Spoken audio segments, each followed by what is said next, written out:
The lawn was perfect, of course. My parents' annual summer party was a masterfully orchestrated production, and every single blade of grass stood at attention. It was the first time I'd been able to take leave in over 2 years, and yet standing there, I felt more like a ghost than a guest. I watched the tiny bubbles rise in my club soda, a small, quiet anchor in a sea of loud chatter and expensive perfume. Everyone was orbiting the gravitational center of the party. My older sister, Amelia, the family's radiant golden child, who wore her effortless popularity like a designer gown. I saw one of her friends, a woman with hair so blonde it looked painful, gesture towards me with her champagne flute. Amelia glanced over, and that familiar, dismissive smirk tugged at the corner of her lips. She leaned into her circle, her voice a perfectly pitched stage whisper designed to carry on the warm evening air. "Oh, her?" she said, punctuating it with a light tinkling laugh. "That's just my little sister. Don't worry about her. She's just a receptionist for some government office in the middle of nowhere. Sweet but no ambition, you know?" The laughter that followed was polite, sharp, and utterly condescending. A familiar coldness coiled in my stomach. The same feeling I got when they forgot my officer's school graduation or praised Amelia for getting a business loan they had to co-sign. Outwardly, I did nothing. I just took a slow, deliberate sip of my drink, letting the cold fizz slide down my throat. My face was a mask of calm, a carefully constructed fortress I had built over 2 decades of these small, casual cruelties. This was my role in the family portrait, after all. The quiet, unassuming background character who existed to make their star shine that much brighter. This was the box they had built for me, and for so long I had let them keep me in it because it was simply easier than fighting. And the worst part? I wasn't even surprised. It was just the loudest echo of a story I had been living my whole life. That dismissive laugh was a key that unlocked 1,000 memories, a cascade of moments that all pointed to this exact one. To understand why I didn't scream, why I didn't throw my drink in her perfectly made-up face, you have to understand the system my family was built on. At the center was Amelia, and the rest of us were just there to make sure her light never dimmed. I've come to think of it as the internal ledger, this running tally in my head of every slight, every injustice that I never spoke aloud, and the entry for her 16th birthday always stood out. Amelia got a C+ in drama that year. My parents, of course, framed it as a sign of her budding genius. That's when they introduced my mother, Eleanor, a woman who mistook her daughter's dependence for love, and my independence for coldness. She and my father surprised Amelia with a brand new cherry-red convertible in the driveway, complete with a giant bow. Amelia screamed, cried, and acted like she'd just won an Oscar. My mother beamed, saying her daughter's artistic soul needed the freedom of the open road. Looking back, I realized they weren't just giving her a car, they were giving her a tangible symbol of her elevated status in our home. 6 months later, it was my 16th birthday. I had a perfect 4 gigapascals, and had just landed a competitive paid internship at a local engineering firm. I hadn't asked for a new car. I'd asked for help with a down payment on a 10-year-old reliable sedan I'd found myself. This was when my father, Robert, a man who just wanted peace and found it easiest to agree with whatever made Amelia happy, cleared his throat and gave me a lecture. A car, he explained, was a huge responsibility. He said that I, unlike my sister, needed to learn the value of earning things for myself. The words hung in the air, heavy and suffocating. They weren't teaching me a lesson, they were reinforcing my place. So, I rode the bus to my internship all summer, often passing Amelia as she drove to the mall with her friends, the top down on her shiny red lesson in freedom. This dynamic was why, after high school, I knew I had to leave. I didn't just want to go to college, I needed to escape their system entirely. So I enlisted in the United States Army. The decision was met with baffled silence, followed by thinly veiled pity. My mother told her friends it was just a rebellious phase, while my father worried about what people would think. Amelia was the most vocal, of course. She told everyone who would listen that I probably couldn't handle the pressure of a real university, and this was the easy way out. They were all so certain I would fail, that I'd come crawling back in a few months, tail between my legs, ready to accept my role as the family's resident disappointment. They never came to my graduation from officer candidate school. They said the timing was inconvenient. When I received my first promotion, my mother's only response over the phone was, "Oh, that's nice, dear. Did I tell you Amelia is redecorating her bathroom?" Every achievement was met with indifference. Every step forward I took was ignored because it didn't fit into the story they'd written for me. My career path took me into military intelligence, a world of classified projects and deployments I couldn't talk about. The secrecy for them was just more proof that I wasn't doing anything important. Who needs to be secretive about being a failure, right? The questions from their friends at holiday gatherings became unbearable. "So, what is it you do exactly?" they'd ask, their eyes dripping with condescending curiosity. To stop the interrogation, to shield myself from the endless barrage of pity, I finally gave them an answer they could understand. "I have an administrative job for the government," I said one Thanksgiving, my voice flat and tired. It was vague, simple, and true enough. But they seized on the word administrative like starving dogs on a scrap of meat. It was perfect. It fit their narrative so beautifully. My mother started telling people I was a secretary. Amelia, in her usual flair for dramatic cruelty, downgraded it to receptionist. A receptionist. A quiet, simple girl in a quiet, simple job, going nowhere. It explained my lack of a flashy car, my modest apartment, my inability to talk about my work. It made them comfortable. It kept Amelia on her throne and me in my box. And honestly, I let them. For years, I let them. Because fighting them felt like trying to punch the ocean. It was an exhausting, pointless battle on a front I had no energy for.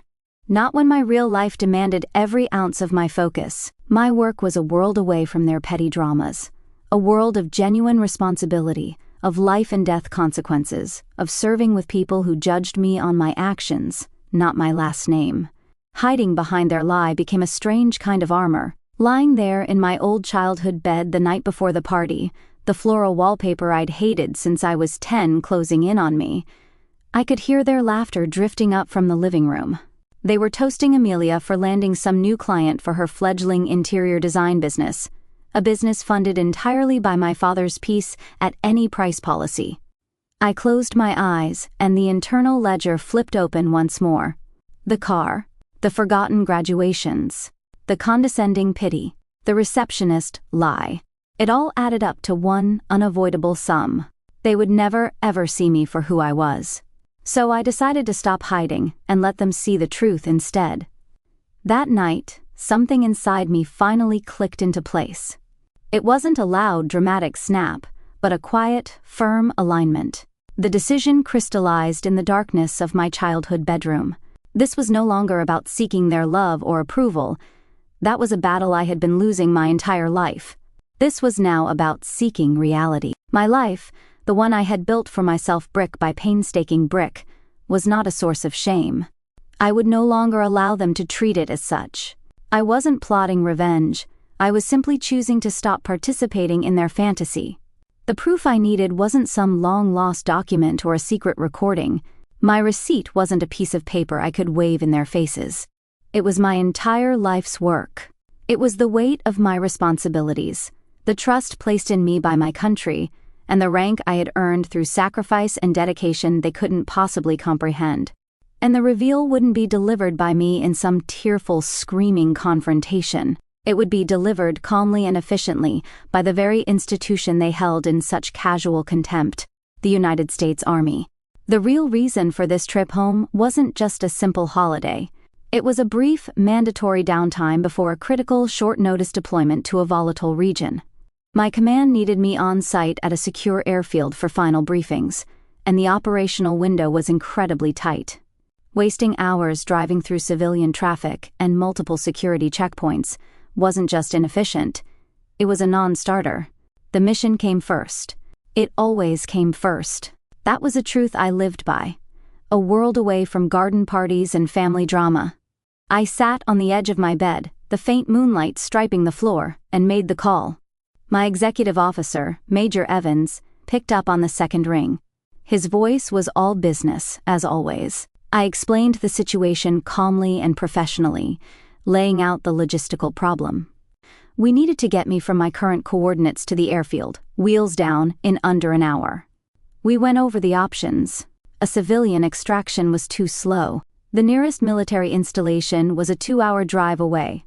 Then, I looked out my window at the sprawling, perfectly manicured back lawn my father was so proud of. It was large, flat, and clear of obstructions. A perfect, unofficial landing zone. "Major," I said, my voice steady. "I have a potential LZ at my location." I gave him the coordinates. There was a pause, the faint crackle of the secure line, and then the clicking of keys as he checked the satellite imagery. "It's viable, Colonel," he confirmed. "Clean approach from the south. We can have a bird from the 160th spool up and get to you." I looked at the clock. The party would be in full swing by mid-afternoon. The operational window for my departure was precisely 1,500 hours. I didn't have to ask for the timing to be dramatic. I just had to state the facts of my professional requirements. The collision of their world and mine was now a simple matter of logistics. A few minutes later, the confirmation came through on a secure message. A 60 Black Hawk was scheduled for extraction at my coordinates. Time of arrival, 1,500 hours. I read the message, and a strange, profound sense of calm washed over me. There was no giddy excitement, no vengeful glee. It felt quiet. It felt like destiny. I wasn't planning a confrontation. I was just setting my watch and preparing to go to work. The rest would be nothing more than a consequence. I had the proof. I had the plan. All that was left was to choose the right moment to let my two worlds collide. The afternoon sun was warm on my skin, but inside I was perfectly, unnaturally cool. I stood near the old oak tree at the edge of the lawn, a silent observer of the party's ecosystem. Amelia was in her element, gliding between groups of people, her laughter echoing like a little silver bell. My mother watched her with a look of pure adoration, while my father stood by the grill, wearing a kiss the cook apron that Amelia had given him as a joke. He looked content. They all looked so perfectly content in the world they had built, a world with clearly defined roles and a narrative that never changed. A world where I was the quiet, unassuming footnote in my sister's grand story. It was then that Amelia delivered the line, the one I knew was coming but felt with a fresh sting every time. I saw her friends look over at me, their eyes filled with a mixture of pity and curiosity. Amelia caught their gaze, and with a theatrical sigh she leaned in. "Oh, her. That's just my little sister," she said, her voice carrying just enough to reach me. "She's just a receptionist. Sweet, but no ambition, you know?" The familiar polite titters followed, but this time, I didn't let the coldness settle in my stomach. Instead, I allowed a small, knowing smile to touch my own lips, and I glanced down at my watch. The time was 14:55. 5 minutes. Right on schedule. It started as a feeling more than a sound, a deep rhythmic vibration in the soles of my shoes. Then came the noise, a faint thump thump thump, from far away. It was a sound so alien to this peaceful suburban paradise that at first no one seemed to notice. But it grew, steadily and relentlessly, from a distant pulse to a powerful beat that began to cut through the music and chatter. Heads started to turn, looking around in confusion. My father squinted at the sky. My mother put a hand on Amelia's arm. The sound kept growing, becoming a deafening, chest-rattling roar that vibrated through the very air we were breathing. Then it appeared, a monstrous dark shape cresting the tree line at the edge of our property. A 60 Black Hawk helicopter. It wasn't just passing by, it was descending. Its destination clearly our lawn. Panic erupted. The rotor wash hit the party like a physical blow, a hurricane of targeted chaos. The pristine white tablecloths were torn from their tables and sent flying like ghosts. Champagne flutes cartwheeled through the air and shattered on the stone patio. Amelia's friends shrieked and ducked for cover, their perfect hair whipped into a frenzy.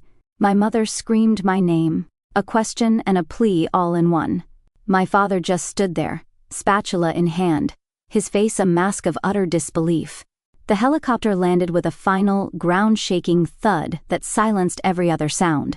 For a moment, there was nothing but the whine of the turbines spooling down and the ringing in our ears.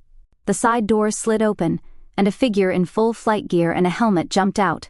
He moved with a purpose that was terrifying in its intensity, his boots leaving deep impressions in my father's precious lawn. He ignored everyone else, his eyes scanning the chaotic scene until they locked onto me. He ran directly to where I stood, stopping exactly 2 feet in front of me. He snapped to a perfect, rigid salute, his voice cutting through the ringing silence with absolute clarity. "Colonel, we are ready," he shouted over the engine noise. "Wheels up in 5. I gave him a crisp nod. "Thank you, Chief." The entire world seemed to shrink down to that single moment, to the stunned, silent faces of my family. I turned and walked toward my father, who was staring at me as if I had just grown a second head. I calmly took the untouched glass of club soda from his limp hand and placed it on a nearby table. Then, I looked directly at my sister. Her meticulously crafted smile was gone, completely shattered. In its place was a raw, ugly mask of pure, uncomprehending shock and humiliation. My voice was quiet, steady, and professional. "I have to go to work now, Amelia." I didn't wait for a response. I turned my back on them and walked toward the helicopter, the crew chief falling into step beside me. I could feel every eye on me, could feel the entire foundation of their reality cracking beneath their feet. They weren't just looking at me. They were looking at a stranger, a colonel. They were staring at the daughter they had never bothered to know. I strapped myself into my seat, gave a thumbs up to the crew chief, and the helicopter began to ascend. As we lifted off, I allowed myself one last look down at the scene below, at the wreckage of their perfect party, the scattered debris, and the small, frozen figures of my family, standing amidst the ruins of the comfortable lie they had lived in for so long. And in the ringing silence of the chopper, I didn't feel anger or victory. I just felt free. For the first time, I was the one who got to walk away. For 3 days, my personal phone stayed off, tucked away in my locker on base, while I was consumed by pre-deployment briefings and operational planning. In my professional world, there was no room for family drama. There was only the mission, the team, and the quiet, intense focus that my real life demanded. My mind was clear. My purpose was sharp. But eventually, the moment came when I had to re-engage. After a final, grueling debrief, I retrieved the phone, took a deep breath, and powered it on. The device didn't just vibrate. It felt like it was having a seizure, convulsing in my hand as 2 years of silence and 3 days of chaos crashed into it at once. The screen lit up with a war zone of notifications, dozens of missed calls from my mother and father. Came the texts, a frantic timeline of their unraveling. The first few were just confused questions. What was that helicopter? Are you okay? Then, as I failed to respond, the tone shifted, growing more demanding and indignant. You need to call us immediately. What on earth was the meaning of that spectacle? Finally, they devolved into pure, unfiltered rage from my mother. How dare you embarrass this family? After everything we've done for you, you pull a stunt like this? You need to explain yourself right now. There was no concern, no curiosity, no glimmer of understanding, just outrage that I had dared to step outside the box they had put me in. Then there was the message from Amelia. It was a novel, a long rambling wall of text that scrolled on and on. It was a masterpiece of narcissistic injury, a tapestry of accusations woven with threads of pure delusion. She accused me of being jealous of her life, of meticulously planning the whole event just to humiliate her in front of her friends. She called me cruel, selfish, and pathetic. According to her, my entire career was probably some elaborate lie I'd constructed just for this one moment of petty revenge. Reading it, I felt nothing. No anger, no desire to argue. All I felt was a profound, quiet sadness for her, and a wave of relief. Her words were the final confirmation I needed. There was nothing left to salvage. There was no one home to save. I exited her message and opened a new one to the family group chat.